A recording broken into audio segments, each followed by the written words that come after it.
Views of பில்வின் நேயர்களே, உங்கள் அனைவருக்கும் வணக்கம். நான் பில்வின் ரெக்ஸ் வின்சென்ட். இன்னைக்கு நம்ம இந்த வீடியோல ஒரு சூடான செய்தியை பத்தி தான் பார்க்க போறோம். என்ன அப்படின்னா, தமிழக வெற்றி கழகம் சார்பா உச்ச நீதிமன்றத்துல பதியப்பட்ட அந்த மனுல இன்னைக்கு தீர்ப்பு கொடுக்கப்பட்டிருக்கு. அது என்ன? அந்த தீர்ப்புல உச்ச நீதிமன்றம் சென்னை உயர் நீதிமன்றத்துக்கிட்ட ஒரு சில கேள்விகளை கேட்டிருக்காங்க. அந்த கேள்விகள் என்ன? இந்த தீர்ப்பின் மூலம் என்னென்ன விஷயங்கள் இங்க மாறப்போகுது, தமிழக வெற்றி கழகத்தின் அரசியல் எதிர்காலம் எப்படி இருக்க போகுது அப்படிங்கறதெல்லாம் இந்த வீடியோல தெளிவா பார்க்கலாம். அதற்கு முன்னாடி நீங்க இன்னும் இந்த சேனலை சப்ஸ்கிரைப் பண்ணல அப்படின்னா கண்டிப்பா சப்ஸ்கிரைப் பண்ணிட்டு பாருங்க. அப்படின்னா தான் நான் கொடுக்கிற இந்த மாதிரியான அப்டேட்ஸ் உடனுக்குடன் உங்களை வந்து சேரும். வாங்க வீடியோக்குள்ள போகலாம்.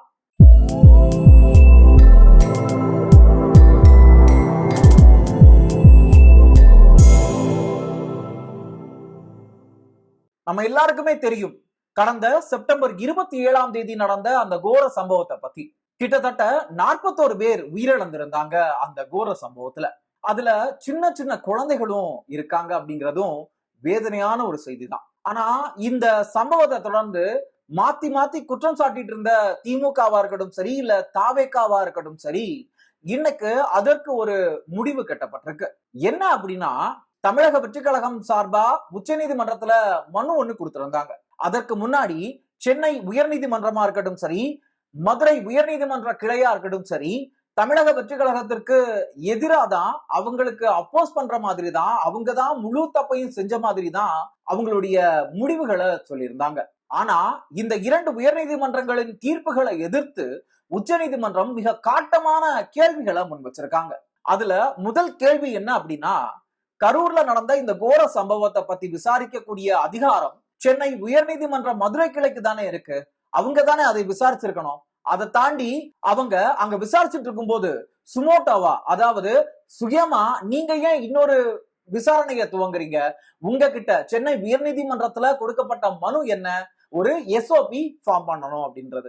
ஆனா அதை தாண்டி நீங்க ஒரு எஸ்ஐடியை ஃபார்ம் பண்ணதுக்கான காரணம் என்ன அப்படிங்கிற மாதிரியான கேள்விகளை முன் வச்சாங்க. எண்ட் ஆஃப் த டே இந்த வழக்குகள் எல்லாத்தையும் தாண்டி அங்க பதியப்பட்ட இரண்டு வழக்குகள் இன்னைக்கு ரொம்ப பெரிய கவனத்தை ஈர்த்திருக்குன்னு சொல்லலாம். ஒண்ணு, அந்த ஒரு குழந்தையின் அப்பா அவருடைய பேர்ல அங்க பதியப்பட்ட சிபிஐக்கு மாற்றணும் அப்படின்னு சொன்ன மனு. இன்னொன்னு, தன்னுடைய மனைவி இழந்த கணவருடைய சிபிஐக்கு மாத்தணும் அப்படிங்கிற மனு. இந்த இரண்டு மனுக்களுக்கு பின்னாடியுமே ஒரு மிகப்பெரிய சதி வேலை நடந்திருக்கு அப்படின்னு தெரிய வந்திருக்கு. அது என்ன அப்படின்னா, பாதிக்கப்பட்ட இந்த இரண்டு நபர்களுமே உச்ச நீதிமன்றத்துல இப்படி ஒரு மனுவே தாக்கல் பண்ணலையா. அவங்க கிட்ட நான் ஒரு வேலை வாங்கி தரேன், இல்ல ஒரு சும்மா ஒரு சிக்னேச்சர் போடுங்க அப்படின்னு சொல்லிட்டு கையெழுத்து வாங்கிட்டு அதையே எடுத்துட்டு வந்து உச்ச நீதிமன்றத்துல மனுவா தாக்கல் பண்ணிருக்காங்க அப்படிங்கிறதும் நம்ம ஊடகங்கள்ல பார்த்திருப்போம். இந்த ஒரு விஷயத்த தமிழக அரசு சார்பா வாதிட்ட வழக்கறிஞர்கள் உச்ச நீதிமன்றத்துல முன் வச்சிருக்காங்க.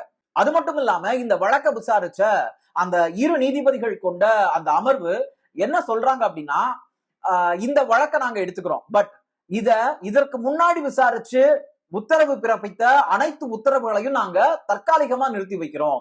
இந்த வழக்கை இனிமே சிபிஐ தான் விசாரிக்கும் அப்படிங்கிற உத்தரவையும் பிறப்பிச்சிருக்காங்க. அது மட்டும் இல்லாம இந்த சிபிஐ விசாரணையை மானிட்டர் பண்றதுக்கு 3 நபர்கள் கொண்ட ஆணையத்தையும் உச்ச நீதிமன்றம் உருவாக்கி இருக்கு. அதுல இடம்பெற போற முக்கியமான நபர் யாரு அப்படின்னா, அஜய் ராஸ்தோகி அப்படிங்கிற ஒரு முன்னாள் உச்ச நீதிமன்ற நீதிபதி. அவர் மட்டும் இல்லாம 2 ஐபிஎஸ் அதிகாரிகளும் இதுல இருக்காங்க. முக்கியமா இதுல நம்ம கவனிக்கப்பட வேண்டிய விஷயம் என்ன அப்படின்னா, இந்த 2 ஐபிஎஸ் அதிகாரிகளும் தமிழக கேடர்ல இருக்கிறவங்க தான். ஆனா தமிழ்நாட்டை நேட்டிவா இல்லாதவங்க. புரியுதா? இந்த 2 ஐபிஎஸ் அதிகாரிகளும் தமிழ்நாட்டு கேடர்ல தான் இருக்காங்க. ஆனா இவங்களுடைய சொந்த ஊரு தமிழ்நாடா இருக்க கூடாது அப்படிங்கிற அந்த உத்தரவையும் உச்ச நீதிமன்றம் பிறப்பிச்சிருக்காங்க. இதன் மூலமா நம்ம எல்லாருக்குமே ஒரு விஷயம் தெளிவா தெரிய வருது. என்ன அப்படின்னா, இந்த கரூர் சம்பவத்துல நடந்த சம்பவங்கள் என்ன, இதற்கு உண்மையான காரணம் யாரு, உண்மையாவே இது திட்டமிட்டு செய்யப்பட்ட சதியா அப்படிங்கிற மாதிரியான கேள்விகளுக்கான விடைய இந்த சிபிஐ குழு விசாரிக்கும் போது அதுல உண்மைகள் வெளிவரும் அப்படிங்கிறதும் நமக்கு தெரியுது. அது எல்லாத்தையும் தாண்டி தமிழக அரசு மீதோ இல்ல தமிழக காவல்துறை மீதோ அவங்களுக்கு நம்பிக்கை இன்மை இருக்கு அப்படிங்கிறதும் இந்த ஒரு விஷயத்துல விளாவரியா தெரிய வருது.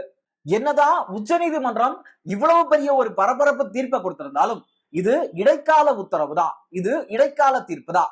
பட் இதுக்கப்புறம் இந்த வழக்கு சிபிஐ விசாரணைக்கு அப்புறம் எதை நோக்கி பயணிக்கும் அப்படிங்கிறதும், இந்த வழக்குல யார் யாரெல்லாம் சிக்க போறாங்க அப்படிங்கறத பத்தியும் நாம பொறுத்திருந்துதான் பார்க்க வேண்டியது இருக்கு. இதை தொடர்ந்து ரொம்ப நாளா அமைதியா இருந்த தமிழக வெற்றி கழகத்தின் முக்கிய நிர்வாகியா கருதப்படுற ஆதவ் அர்ஜுனா அவர்கள் இன்னைக்கு ஒரு செய்தியாளர் சந்திப்புல பேசியிருக்காரு.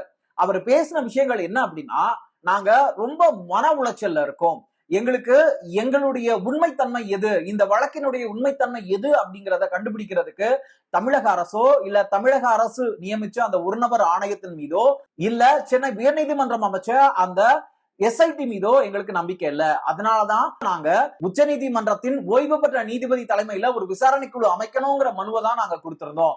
பட் அதற்கு உச்ச நீதிமன்றம் இப்படி ஒரு தீர்ப்பை கொடுத்திருக்காங்க. இது எங்களுக்கு ஒரு மகிழ்ச்சியான விஷயம் தான். பட் எண்ட் ஆஃப் த டே நாங்க எங்களுடைய சொந்த உறவுகளை இழந்த அந்த வருத்தத்துல இருந்து இன்னும் வெளியே வர முடியல. அந்த சோகத்துலதான் நாங்க இன்னும் இருக்கோம். அதனாலதான் நாங்க வெளியே வந்து பேச முடியல. ஆனா நாங்க வெளியே வந்து பேசும்போது இந்த கரூர் சம்பவத்துல உண்மையா ஈடுபட்டது யாரு, இது திட்டமிட்ட சதிதான் அப்படிங்கறத நிரூபிக்கிற விதமா நாங்க செயல்படுவோம் அப்படிங்கிறதுக்கு அவரு சொல்லியிருக்காரு. அது மட்டும் இல்லாம அவரு இன்னொரு முக்கியமான விஷயத்தையும் பதிவு பண்றாரு. அது என்ன அப்படின்னா, கரூர் அப்படிங்கிற அந்த ஒரு மாவட்டம் முன்னாள் அமைச்சர் செந்தில் பாலாஜி அவர்களுடைய கோட்டை அப்படிங்கிற அந்த ஒரு ஹேஷ்டாக்ல இருக்கு.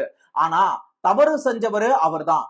அவரை இதற்கு மேல என்ன பண்ணணும் இல்ல என்ன பண்ண போறோம் அப்படிங்கிறத நாங்க பொறுத்திருந்து பாக்குறோம். அது மட்டும் இல்லாம எங்களுடைய தமிழக வெற்றி கழகத்தின் தலைவர் திரு விஜய் அவர்கள் ஆட்சி பொறுப்புல அமர்ந்த பிறகு யாரெல்லாம் இங்க தவறுகள் செஞ்சிருக்காங்களோ, யாரெல்லாம் இங்க கரப்ஷன்ல ஈடுபட்டிருக்காங்களோ அவங்களை எல்லாரையும் தேடி தேடி போய் நாங்க அரெஸ்ட் பண்ணுவோம் அப்படிங்கிற மாதிரியான கருத்தையும் அவர் பதிவு பண்ணிருக்காரு. இதற்கு அவர் ஒரு மிக சிறந்த எடுத்துக்காட்டையும் சொல்லியிருந்தார். என்ன அப்படின்னா, மதுரை முன்னாடிலாம் மதுரையை சொன்னா எங்க கால் வச்சாலும் வெட்டுவாங்க அப்படிங்கிற மாதிரி சொல்லுவாங்க. அதற்கு காரணம் அங்க இருந்த மு கருணாநிதி அவர்களுடைய மூத்த மகனான மு.க. அழகிரி, அந்த அழகிரி அவர்களுடைய கோட்டை தான் மதுரை அப்படின்னு எல்லாம் சொல்லுவாங்க. ஆனா இன்னைக்கு அந்த நிலைமை மாறி அழகிரி அரசியல இருந்தே தூக்கி எறியப்பட்டிருக்காரு. அப்படி இன்னைக்கு எந்தெந்த மாவட்டங்கள்ல எந்தெந்த அமைச்சர்கள் இது எங்களுடைய கோட்டைன்னு சொல்லிட்டு இருக்காங்களோ அந்த கோட்டைகளை தகர்த்து அங்க தமிழக வெற்றி கழகத்தின் கொடியை நாங்க ஏற்றிய தீர்வோம் அப்படிங்கிற அந்த சபதத்தையும் அவரு சொல்லியிருக்காரு. சோ மொத்தத்துல உச்ச நீதிமன்றம் என்ன சொல்ல வராங்க அப்படின்னா, சிபிஐ விசாரணை தான் இந்த சம்பவத்தின் உண்மைத்தன்மை என்ன, இதற்கு காரணம் யார் அப்படிங்கிறத உண்மையாவே தேடி கண்டுபிடிக்கக்கூடிய ஒரே வழியா இருக்கு. அதனால நாங்க இந்த வழக்க சிபிஐக்கு மாத்திரம் அப்படிங்கிற மாதிரி சொல்லி இந்த வழக்க முடிச்சு வச்சிருக்காங்க. இந்த வழக்க பத்தி நீங்க என்ன நினைக்கிறீங்க? தமிழக வெற்றி கழகம் மீண்டும் உருப்பற்று மீண்டும் அரசியல் களத்துல தெம்பா வந்து நிப்பாங்களா இல்லையா? இல்ல ஆதவ் அர்ஜுனா கருத்திற்கு நீங்க ஒத்திசைக்கிறீங்களா இல்ல அதற்கு எதிர்ப்பு தெரிவிக்கிறீங்களா? அது மட்டும் இல்லாம ஒட்டுமொத்த தமிழக வெற்றி கழகத்தின் இரண்டாம் கட்ட தலைவர்களா இருக்கட்டும் சரி இல்ல தலைவர் அவர்களா இருக்கட்டும் சரி அமைதி காக்குறாங்களே, இத பத்தி நீங்க என்ன நினைக்கிறீங்க அப்படிங்கறத பத்தியும் நம்மளுடைய கமெண்ட் பாக்ஸ்ல லீவ் பண்ணுங்க. மீண்டும் இன்னொரு வீடியோல உங்க எல்லாரையும் வந்து சந்திக்கிறேன். அதுவரைக்கும் உங்களிடமிருந்து விடைபெறுவது நான் உங்கள் வில்வின் ரெக்ஸ் வின்சென்ட். நன்றி, வணக்கம்.